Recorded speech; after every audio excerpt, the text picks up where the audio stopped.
ඡායාවේ යථාර්ථය.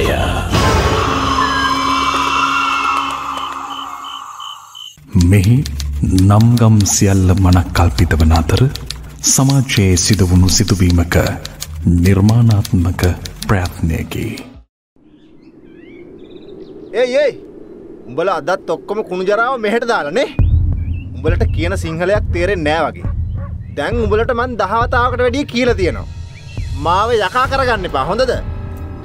මේ උඹලට මේ හැමදාම අපිත් එක්ක එල්ලෙන්න ඕනේද බං? මේ උඹලගේ මල මගුල් ලිටමට අපි දාපු මගුලක් නෑ විලියම්. උඹේ ඔළුව හොඳ නැද්ද? මේ ගමට අලුතින් ආපු පිටගම්කාරයෝ උඹලා නටන්න ලෑස්ති වෙන්න එපා. අපි මේ ගම්වල පරණ ඉන්න උන්.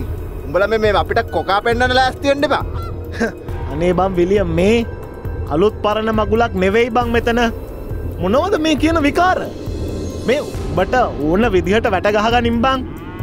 අනික බං මේ ගස්වල වැටෙන කුණු වලට අපි මොනවද කරන්නේ? අනේ අප්පච්චි මේ ඔය මිනිස්සුත් එක්ක රණ්ඩු නොවි ගෙට එන්නනේ. අපිට ඔළුව තියෙනවනේ. අපි මොකටද කියව ගන්න යන්නේ? අම්මට අසිරි. ඒ පාර දෝනියෙන් දැත්තාවද අපිට කියන්න? හොඳයි. උඹලා ඉතින් උගත් බුද්ධිමත්නේ. හිටපල්ලා. උඹලා වැරදි මිනිහා එක්ක මේ හැප්පෙන්නේ. විලියම් මොනවද බම් මේ? උඹට අමු කැවිලද? කතා කරන්න දන්නේ නැති මිනිස්සුත් එක්ක මොනවද අප්පච්චි මේ රණ්ඩු? අනේ ගෙට යමු. අප්පච්චි එන්න. මේ මතක තියාගනින්න. උඹලගේ මුළු පවුලම මගෙන් මැරුම් කන්න ලෑස්ති. අන්න ඒක මතක තියාගනින්න.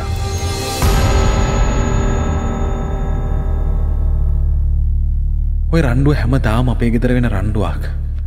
අපේ තාත්තා විලියම් කට ගොන්නක් බී ගත්තාම අපේ තාත්තා හැමදාම එහා ගෙදර ගුණරත්න මාමා එක්ක පැටලුණා. පොඩි කාලේ ඉඳන් මමයි ගුණරත්න මාමාගේ දුව සුලෝචනයි එහා ගෙදර අයියයි අපි තුන්දෙනාම එකට දහම් පාසල් ගියේ. හැබැයි ඉතින් දැන් අපි නයි වෛරයි. තාත්තා කියන්නේ ගුණරත්න මාමා අපිට කොඩි වින කරලාලු. සුලෝචනා විතරක් ඉඳලා හිටලා කතා කරනවා ඇරෙන්න. ඒ ගෙදර හිටිය එක මිනිහෙක්වත් අපේ මූණ දිහා බැලුවේ නැහැ. වැටෙන් එහා ඉඳගෙන හැමදාම අපේ ඉඩම් අල්ලන්න දත කන්නේ ඕකා කියලා තමයි තාත්තා ගුණරත්න මාමට බැන්නේ. අපේ තාත්තා ලොකු වෛරකින් හිටියේ.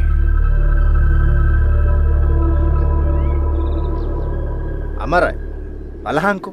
අර සුලෝචනත් ඇවිල්ලා උන්ගේ දේවල් වෙනුවෙන් කතා කරනවා. උඹ මේ මෙලව වැඩකට නැති පොතක් අතේ තියාගෙන රට අල්ලන්න යනවා. යකෝ මාව හිඟමනේට වැටුනත් උන් කරපු කොඩවිනවලින් මට වැලේ වැල් නැති කලේ උන් යකෝ. අනේ තාත්තේ කෑ ගහන්න එපා. මොනවද අප්පා මේ විකාර? මොන කොඩිවිනයක්ද මන්දා? ඇති කොඩිවිනයක් නෑනේ. තාත්තාගේ ඉන්න අර බේබදු යාළුවෝ ටික තමයි කොඩිවිනේ. ඔය බීමනේ යන්නේ මේ හැම මගුලටම මුල වෙලා තියෙන්නේ. මොකද්ද උඹ කියන්නේ දැන්? උඹත් උන්ගේ පැත්තට වැඩ කරනවද? උඹත් ඉතින් මගෙන් කකා මටම බනිනවා. තාත්තා එක දිගට කෑ ගැහුවා. හැමදාම තාත්තා කළේ ওই දෙයමයි. ඉස්සර වගේ නෙමෙයි. රණ්ඩුව බොහොම දුර දිග ගියා එදා. තාත්තා අපේ ගෙදර බඩුත් පොලේ ගැහුවා. වැට ළඟට ගිහිල්ලා ගල් වලින් ගුණරත්න මාමා ගෙදරට ගැහුවා. ජනෙල් දොරවල් වල වීදුරු පිඳින සද්දෙ මුළු පළාතටම ඇහුණා. ගුණරත්න මාමා පොල්ලක් අරගෙන අපේ ගේ පැත්තට දුවගෙන ආවා. එදා මිනිහක් නොමැරි බේරුනේ 99.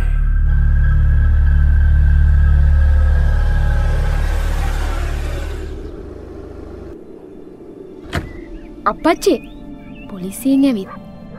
අනේ මහත්තයෝ පේනව නේද මේ මිනිහා ගෙදරට කරලා තියෙන විනාශේ? අනික මේ මිනිහා මහත්තයෝ මුළු ගමටම පිළිලයක්. ජනේල් වීදුරු ටික නම් ඔක්කොම ඉවරයි. අපිට බයයි සර් අපේ ජීවිතවලටත් හානියක් වෙයි කියලා. මම පන්ති ගිහින් එන්නෙත් පුදුම බයකින්. අපිට ඇත්තමයි මේක හරිම හිසරදයක් සර්. අනේ ඇත්තටම සර් මට බය මගේ දරුවෝ ගැන. මේ මිනිස්සයා බී ගත්තට පස්සේ මහත්තයෝ කිසි දෙයක් අහන මිනිහෙක් නෙමෙයිනේ.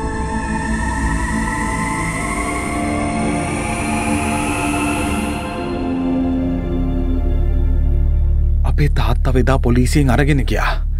තාත්තා ඒ දේත් එක්ක තවත් වෛර බැඳගත්තා. තාත්තා එදා පොලිසියෙන් අරන් යද්දී උඹලා මම මරනවා. උඹලා අපේ පවුල් විනාශ කරා කොඩි වින කරලා. තාත්තා පොලිසියත් එක්ක යද්දී කෑමොර දුන්නා එදා. අමරයියේ ඔයාට තේරෙනවනේ මොකක්ද අයියේ මේ රණ්ඩුව? අපි පොලිසි නොගිහින් බෑනේ ඉතින්. මුළු ගෙදරම වීදුරුත් පිඳිලා. ඔහලෙත් හිල් වෙලා. අනේ මන්ද සුලෝචනා මේ පාර නම් වැඩේ දුර දිග ගියා. මට බය තියෙන්නේ තාත්තා හිරේ ඉඳලා ආවහම නම් මේක ලේසි වෙන එකක් නෑ. අනේ මන්ද අයියේ අපේ තාත්තත් ඉන්නේ ඉවසීමේ සීමාව පැනලා. අම්මල දෙන්න මූණට මූණවත් බලන්නේ නැහැ. කොහෙන් මේවා කෙලවර වෙයිද මන් දන්නේ නැහැ. ගුණරත්න මාමට කියන්න නංගි මේ වැඩේ දුරදි ගරයි යන්න එපා කියලා. අම්මටත් පපුවේ අමාරු හැදුනා ඊයේ. මේ කරන්න පුළුවන් ලොකු දෙයක් නංගි. පොලිසිය වැඩේ දුරදි ගරන් යන්න එපා කියන්නකෝ. නැත්තම් උක 3 මාසයකට 6 මාසයකට ගියොත් එහෙම තාත්තා නයා වගේ ආයෙ එළියට එන්නේ. මං කියන්නම්කෝ අයියේ. ඇත්තටම අපිටත් මේක පුදුම වදයක්. අපි මොනවා කරාට දන්නේ මෙහෙම මේ කරන්නේ?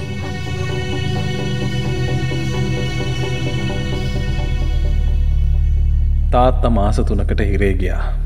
ගුණරත්න මාමා කිසිම විදිහකින් ආපස්සට ගියේ නෑ. තාත්තව පුළුවන් තරම් හිර කරන්න ගුණරත්න මාමා පොලිසිය එක්ක වැඩ කළා. සුලෝචනා නම් මට තීරුණේ හොඳටම බය වෙලා හිටියේ. ඒ වුණාට ගුණරත්න මාමගෙන් කිසිම සමාවක් අපිට තිබුණේ නෑ. අමර අරු මොකෝ කියන්නේ? තාත්තේ ගෙට ගොඩ වෙච්ච ගමන් මොකද්ද මේ? ඔය වෛරය දැන්වත් නතර කරන්නකෝ. අර නාත්තන්ඩි පැත්තේ රස්සාවක් තියනවා කියලා කිව්වා. මං එහෙමුණුත් ඒකටවත් යනවා. දැන් ඔය රණ්ඩු ඇති තාත්තේ මදිද මේ වෙච්ච දේවල්? රම්මට පපු එකක් මොළු. පුතේ උඹ රස්සාවට ඵලයක්. ඔබ දන්නේ මේ ගෙදර හතර වටේ තිබිලා කොයිතරම් බන්ධන කරපු යකඩන ගොඩ ගත්තද කියලා. ඕකුන් ඔය කියන තරම් හොඳ උන් නෙවෙයි. උන්ට පුදුම වස්තු පෙරේතකමක් තියෙන්නේ. මම මැරුණු දවසක හරි මතක තියාගනින් පුතේ. උන්ට ඕන මේ ඉඩම් කෑල්ල. ඕකුන් හැමදේම කළේ අපිව පන්නන්න. අන්න ඒක මතක තියාගන්න. එදා තාත්තා කතා කළේ හොඳ සිහියෙන්. තාත්තා ඒ විදිහට කතා කළේ සෑහෙන්න කාලෙකින්. හැමදාම මගෙත් එක්ක පැටලුනේ කටගොන්නක් බීගෙන ඇවිල්ලා. තාත්තා කොහොමද ලොකු හිතේ වේදනාවකින් ඉන්න බව මට හොඳට දැනුණා. තාත්තා ඒ දවස් ටිකේ බොණ්ඩ ගියෙත් නෑ. අපිට කන්න බොන්න තඹ සතයක් ගෙදර මානේ තිබුණේ නෑ. මොකද අපේ හම්බ කරේ තාත්තා විතරක් හින්දා. එදා තාත්තා උදේ ගියාම ආයෙ ආවේ රෑ වෙලා. ඒ තාත්තා සත පහක්වත් එදා හම්බ කරලා ගෙදරට ගෙනත් තිබුණේ නෑ. ළඟ කඩේට ගිහිල්ලා කුණු කතා අහගෙන ණයට හාල් පරිප්පු මං අරගෙන ආවා.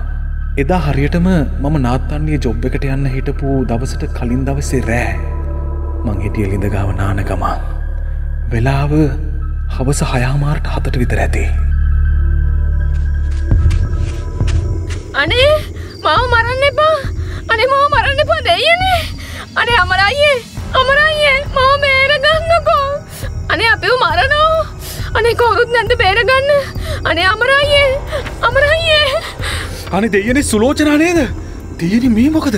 මට පෙනුණා සුලෝචනා පාර පැත්තේ ඉඳන් වේගෙන් දුවගෙන අපේ වත්ත පැත්තට එනවා. කලවර නිසා හරියට පැහැදිලි නෑ. තෙත පැඳුම් පිටින්ම මම අපේ ගෙදර කඩුල්ල ගාවට දිව්වා.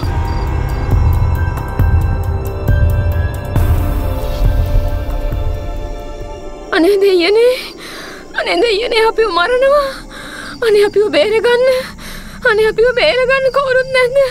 අපිව මරනවා. අනේ මගේ පිට. අම්මෝ. අනේ මගේ පිට. මං ඒත් එක්කම දුවගෙන එහා ගෙදරට ගියා. යනකොට ගෙදර එකම ලේ විලක්. මුළු ගෙදරම ලේ පිරීලා.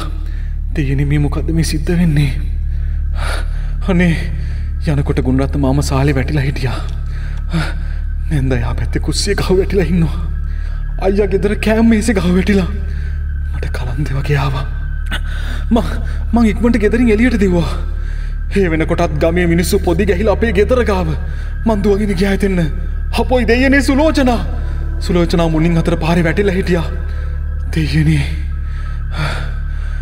අපේ තාත්තගේ අතේ තිබිච්ච කැටි පොරව සුලෝචනාගේ පිට පසාරු කරගෙන ඇතුළට ගිහින් තිබුණා. අනේ දෙයියනේ අපේ තාත්තගේ අත් පොරව. දෙයියනේ තාත්තද මේ? එතන ඔක්කොම එකට එකතු වෙලා ගෙදර හිටපු 6යි පාරේ වැටලා හිටිය සුලෝචනාවයි ඉස්පිරිතාලෙට යවුවා. හැබැයි කලේ කවුද? අපේ තාත්තා ඒ වෙලාවේ අතුරුදන්.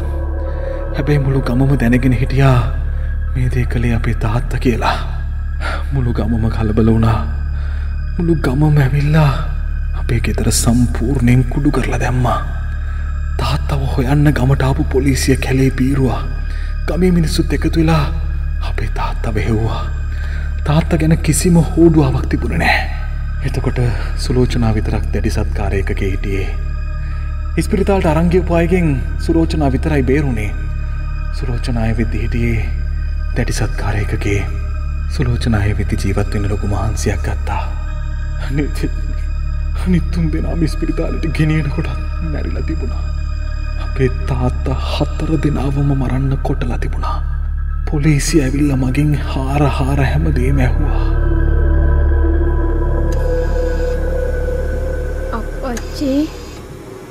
අප්පච්චි මරනවා. අප්පච්චි අම්මේ අයියේ උන් අපිව මරනවා. අප්පච්චි මං සුලෝචනාව බලන්න ගියා.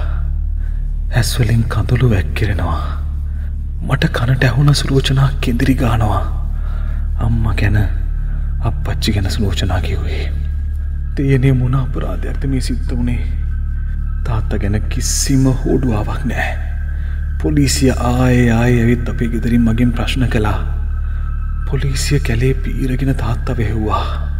ඒත් කිසිම හොඩුවාවක් ඒ වෙනකොටත් ලැබිලා තිබුණේ නැහැ.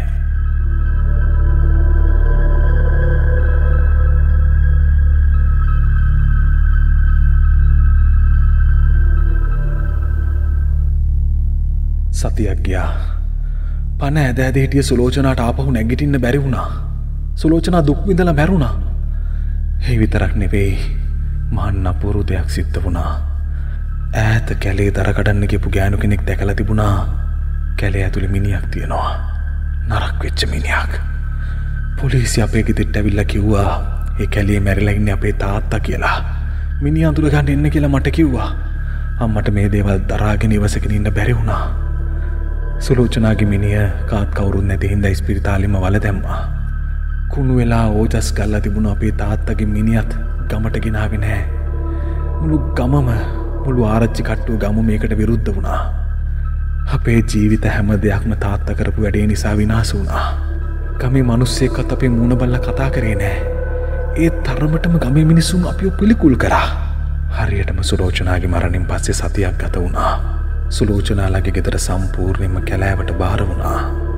මට නාත්තන්ඩි රස්සාව නැති වුණාට ගේ ගාව පොල්වත්තක මුර වැඩක් හම්බුණා. එළි වෙනකම් මුර කරන්න ඕනුනේ නෑ. මට රෑ 11ට විතර ඕෆ් වෙලා එන්න පුළුවන් වුණා. එදා ලොකු වැස්සක් තිබිච්ච දවසක්. මං කුඩේ ඉහළගෙන පාර අයිනෙන් පයින් එන ගමන් හිටියේ. එතකොට පාළුවට කියපු සුලෝචනාලගේ ගෙදර ගාවෙන් යනකොට මට නිකමට ඒ පැත්ත බැලුණා. ඉලුක් මාන පඳුරු වැවිලා ගේ වැහිලා තිබුණේ. ගේ පහු කරගෙන යනකොට මට එදා තිබිච්ච ලේ පාරවල් හැමදේම ආපහු ඔළුවට ආවා. මගේ හිතට පොඩි බයක් දැනුණා. අමරයියේ ගෙදර පහු කරනකොට මට කවුරු හරි කතා කරනවා ඇහුණා. අමරයියේ මට උදව් කරන්නකෝ. අනේ අමරයියේ මට පොඩ්ඩක් උදව් කරන්නකෝ. මගේ පිට හොඳටම රිදෙනවා. අමරයියේ ඔයාට ඇහෙනවද? කවුද?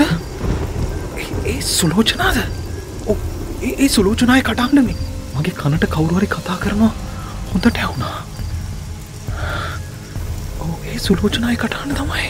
ඔබ මට උදව් කරන්නේ නැද්ද? අපේ ගෙදරට පොඩ්ඩක් වරෙන්. මගේ අම්මයි තාත්තයි වැටිලා ඉන්නවා. මං කියන දේ ඔබට ඇහෙන්නේ නැද්ද? අමරයි ඔබට ඇහෙනවද? ඒ සුලෝචනාම තමයි. මගේ කනට කරලා හොඳටම කියන දේවල් මට හොඳට ඇහුණා. ඒ සුලෝචනා තමයි. හොඳටම බය වුණා. මං ඉක්මනටම දුවගෙන ගෙදරට ගියා. ඒ සුලෝචනා තමයි. ඒ සුලෝචනාමයි.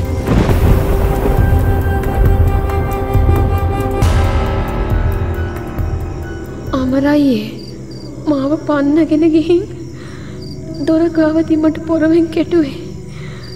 මේ මගේ පිටේ තියෙනවා තවම පොරව. අනේ කයින් කරන්නකෝ අයියේ. මට හරි වේදනයි. අම්මයි තාත්තයි අයියයි තුන් දෙනාටම කෙටුවා. අයියේ ඇහෙනවද? කවුද? මං එක පාරටම නින්දෙන් ගැස්සිලා හැරුණා. එක පාරටම වෙලා බලනකොට පාන්දර 3යි. ඒ සුලෝචනාගේ කටහඬ කොහේ හරි ඉන්නවා. සුලෝචනා කොහේ හරි ඉන්නවා. මගේ මුළු ඇඟම දාඩියෙන් තෙත් වෙලා තිබුණා. මං ගෙවෙත් කාමරේ ජනේලේ හරියා. අනේ සුලෝචනා තමයි. මං කාමරේ ජනේලේ ගාවට ගියා. මට හුස්ම ඉර වෙනවා වගේ දැනුණා. අපේ දෙයියනේ සුලෝචනා තමයි. මං කාමරේ ලෑලි ජනේලේ ගාවට ගිහිල්ලා ජනේලේ දොර ඇරියා. අපේ දෙයියනේ සුලෝචනා. මූණ පුරාම මුළු ඇඟේම ලේ ඉරලා හැම තැනම ජනේලෙන් ගේ ඇතුළ බලාගෙන සුලෝචනා එතන හිටගෙන ඉන්නවා. උඹලා සමීපෙට ජීවත් වෙනව නේද? මේ බලපන් මගේ පිටේ තියෙන පොරව. මේක මට අයින් කරලා දීපන්. මට හරි වේදනයි.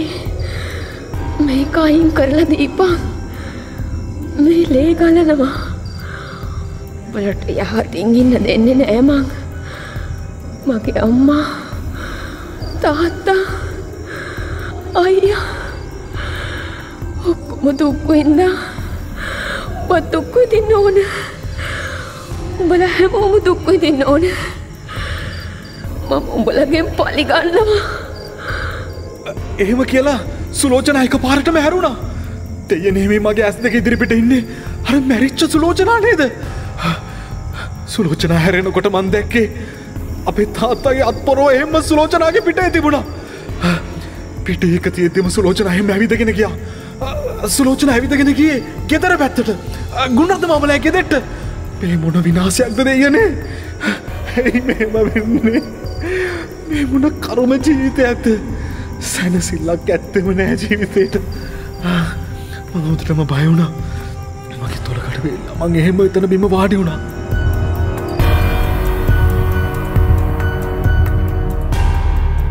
හරියටම තාත්තගේ 3 මාසෙට සතියක් තියලා අපේ අම්මා මැරුණා. මට හිතාගන්න බැරි වුණා අම්මා නැති වෙච්ච එක. මට ගෙදර දුකක් කියන්න හයියට හිටියේ හරි අම්මා විතරයි.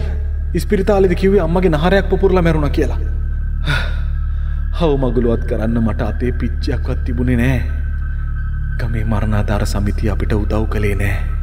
අපේ පැත්තවත් බැලුවේ නෑ. අම්මා වල දැම්මේ ඉස්පිරිතාලෙම්මයි. ගෙදර අමු සොහොනක් වුණා. තාත්තගේ 3 මාසෙ ඉන්න කලින් අපේ අම්මා මැරුණා කියන එක මට හිතාගන්න බැරි වුණා. මං විතරක් ගෙදර තනි වුණා. අපේ තාත්තා විලියම්වයි අම්මවයි දෙන්නම බිලිගත්තේ සුලෝචනා කියලා ගමේ කතාවක් ගියා. සුලෝචනා අපෙන් පලිගන්න ගමේ සැරිසරනවා කියලා ගමේ මිනිස්සු ගුණරත්න මාමගේ ගේ ඉස්සරහින්වත් ගියේ නෑ. තාත්තගේ 3 මාසෙ දානේ පන්සලේ හාමුදුරුවන්ට දාන ටිකක් දීලා කළේ මාතර ඉන්න අපේ කරුණ බාප්පා. කරුණ බාප්පගේ උදව්වෙන් තමයි මේ දේවල් ටික කරේ. පාළුවෙන් පිරිච්ච ගෙදර මං තනි වුණා. මුර රස්සාවෙන් හම්බ වෙන සොච්චමෙන් කොහොම හරි මං උයාගෙන කෑවා. දවසක් පාන්දර 3ට විතර ඇති. මං වැඩ ඇරිලා එන ගමන් හිටියේ. සාමාන්‍යයෙන් පාන්දර 3-4 වෙද්දී උදේ පාන්දර බස් එකට මිනිස්සු පාරට එනවා. මගේ ඉස්සරහට බිම බලාගෙන ගෑනු කෙනෙක් ඇවිදගෙන ආවා. මං හිතුවේ පාන්දර 3 බස් එකට එන කවුරු හරි වෙන්නේ නැති කියලා. පහු කරගෙන ටික දුරක් යනකොට මං ආපහු හැරිලා බැලුවා. දෙයනේ පිටදිගේ ලේ ගලනවා. ඒ සුලෝචනා. මං ඉතිපිසෝ කතාව කියන්න හැදුවත් මට කිසි දෙයක් ඔලුවට ආවේ නෑ. ඒකම සුලෝචනා හැරුණා. සුලෝචනාමයි. සුලෝචනා ආපහු හැරිනවා. උඹ විතරයි ඉතුරු නේද? මතකද මගේ අම්මා තාත්තා අයියා විඳපු දුක? උඹට තව දවස් 7යි තියෙන්නේ. මං පලිය ගන්නවා. උඹේ අම්මගෙනුයි තාත්තගෙනුයි මං ඒ පලිය ගත්තා. මම උඹවත් ගන්නවා. අපේ ගෙදර, අපේ ලස්සන ගෙදර උඹලා විනාශ කළා. උඹලා අපේ ගෙදර විනාශ කළා. තව දවස් 7යි. මතක තියාගන්නේ. මං පලිය ගන්නවා.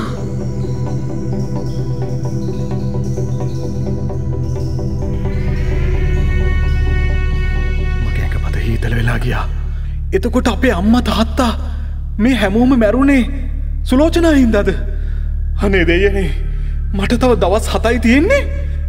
අනේ මේ මොනවා වෙලාද? අනේ මං ගෙදරට දුවගෙන ගියා. මට ගෙදරින් එළියට බහින්න බය හිතුණා. මං පාන්දරම මාතර ගියා. මට හැමදේම කියන්න හිටියේ කරුණ බාප්පා විතරයි. මං හැමදේම කිව්වා. කරුණ බාප්පා මාව එක්කගෙන ගුරුන්වහන්සේ කෙනෙක් ළඟට ගියා. ඒ ගුරුන්වහන්සේ කරුණ බාප්පා හොඳට දන්න කෙනෙක්. හැමදේම ලෑස්ති කරලා කරුණ බාප්පා සියලු වියහිය දන් දරලා ඇත්තට මේ වෙලාවේ මට තාත්තගෙන්වත් ලැබුණ නැති ලොකු රැකවරණයක් බාප්පාගෙන් හම්බ වුණා. බාප්පා ගුරුන්වහන්සේ එක්කගෙන අපේ ගෙදරට ආවා. ඇවිත් ලොකු පූජාවකට ලක ලෑස්ති වුණා. ඒව කරන්න මගේ අතේ පිච්චියක්වත් තිබුණේ නැහැ. හැබැයි කරුණ බාප්පා ඒ හැමදේම ලෑස්ති කළා. බලාපු බැල්මටම කතා දෙකක් නෑ. කොඩි විනයක් කරපු බිමක් මේක. මොකද්ද මාමි කිව්වේ? අවුරුදු ගණන් යන්තරයක හැප්පෙන මට බලාපු ගමන් කියන්ට පුළුවන් කොල්ලෝ 4 කොන කොඩි වින. බලහංකු ගහක මලක් කොලයක්වත් හරියට තියෙනවද කියලා. මේ බලපන් ගෙදර මුදුන් උළුවහුවේ තියෙන හුණු පාර කරපු එක ටක්කෙටම කරලා තියෙනවා. දෙයනේ අපේ තාත්තා එතකොට බොරු නෙවෙයි කියලා තියෙන්නේ. තාත්තා හැමදාම මේක කිව්වනේ. හැමදාම කිව්වා. මං ඒත් ඒක විශ්වාස කරේ නෑ. එදා ගුරුන්වහන්සේ එළි වෙනකම් මැතිරුවා. එළි වෙනකම් ගෙදර 4 කොනේ වල දාලා තිබ්බ බෝතල් කුප්පි මට හිතාගන්න බැරි වුණා. ඒව දිෂ්ටියෙන් ගිහිල්ලා ගොඩ දැම්මා. මට අදාගන්න බැරි වුණා. හැමදේම තාත්තා කියපු ඇත්ත. හැමදේම ඇත්ත. ඊට පස්සේ තමයි ඇස් අදාගන්න බැරි වෙච්ච දේ සිද්ධ වුණේ. මෙහෙවරෙන් ඔබට ඕන පිළිගන්නද? මෙහෙවරෙන් ගුරුන්වහන්සේ ඇවිදගෙන සුලෝචනාලයි ගේ පැත්තට ගියා. මෙහෙවරෙන් කියලා අතේ තිබුණු පන්දමට දුම්මල ගහගා ගුරුන්වහන්සේ කෑ ගැහුවා. ගුරුන්වහන්සේ ඒ වෙලාවේ හිටියේ දිෂ්ටියෙන්. ගුරුන්වහන්සේ ඒ වෙලාවේ කතා කරපු භාෂාව අපිට තේරුණේවත් නැහැ. අතෑරපන් මගේ කොණ්ඩෙන් අතෑරපන්. මට පලි ගන්න දීපන්. මට ඕකව අරගෙන යන්න ඕන. අතෑරපන්.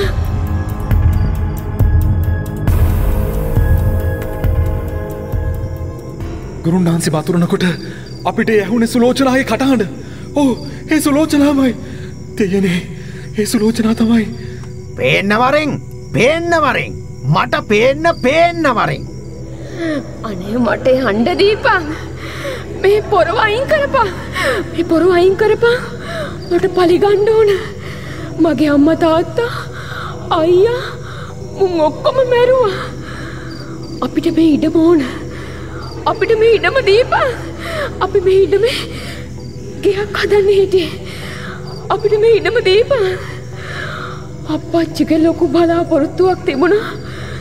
මේ ඉඩමේ ගෙයක් හදන්න. අපිට ඒක දීපන්. මේ ඉඩම අපේ. අපි ඒක අරගෙන තමයි යන්නේ. යන්න දීපන්. දෙයනේ සුලෝචනා. දිගටම ගුරුන්වහන්සේ නැතිරුවා. ඒ ඇහිච්ච දේවල් දෙයනේ. ඒ කියන්නේ මේ කොඩිවින හැමදේම කරේ අපේ ඉඩම ගන්නද? අනේ දෙයනේ අපේ තාත්තා කියපු හැමදේම හරි. මේ හැමදේම කරලා තියෙන අපේ ඉඩම ගන්න. අන්තිමේදී ගුරුන්වහන්සේ දිස්ටියම බෝතලයක් අතට ගත්තා. ඒ බෝතලේ අරගෙන ලී ඇබේ ඒකට ගහලා බෝතලේ මගේ අතට දුන්නා. ඊට පස්සේ ගුරුන්වහන්සේ බිම ඇදගෙන වැටුණා. විනාඩි 30කට විතර පස්සේ තමයි හැමදේම ඉවර වුණේ. අපි තුම්මන් හන්දියකට අරන් ගිහින් තටු ඔක්කොම බාර කළා. මෙන්න මේ බෝතලේ තියලා ඔන්න ඔය සිමෙන්ති දාපල්ලා මේකට. හොඳට දාපල්ලා. හොඳට කොන්ක්‍රීට් එක දාලා බෝතලේ තද කරපල්ලා. එළියට එන්න නම් තියන්න එපා. මොකද එළියට ආවොත් උඹත් කපෝති මාත් කපෝති. දාපල්ලා සිමෙන්ති දාපල්ලා. ගුරුන්වහන්සේ බෝතලේක දාලා ඇබේ ගහලා කොන්ක්‍රීට් දාලා වැහුවේ කරුණ බාප්පා කියපු විදියට සුලෝචනාගේ ආත්මේ. සුලෝචනාව තමයි ඒ විදියට හිර කරලා අරගෙන ගියේ. පාර්සලේ බාප්පා අතට දීලා ගුරුන්වහන්සේ කිව්වා මේක ගඟේ මූදේ දාපන් කියලා. එදායින් පස්සේ ආපහු අපිට කරදරයක් සිද්ධ වුණේ නැහැ. හැබැයි මං අහලා තියෙනවා එහෙම ගඟේ මූදේ දාන එක මහ පව්කාර වැඩක් කියලා. හැබැයි මගේ ජීවිතේ බේරගන්න මට ඒ දේ කරන්න සිද්ධ වුණා. අදටත් මං විශ්වාස කරනවා එදා තාත්තා කැලේ මැරිලා හිටියේ අපේ අම්මා නහරයක් පිපිරලා මැරුණේ මේ හැමදේම සිද්ධ වුණේ සුලෝචනා අපේ පවුලම පිළිගත්තා හින්දා කියලා. මට අදටත් ඒ බය තාමත් දැනෙනවා. මුළු ආරච්චි කට්ටුවටම ආයිබෝවන් කියලා මං අද කොළඹට ඇවිල්ලා ඉන්නේ. මේ කතාව මං කියන්නේ මේ දේවල් ඇස් දෙකෙන්ම මම දැකපු හින්දා.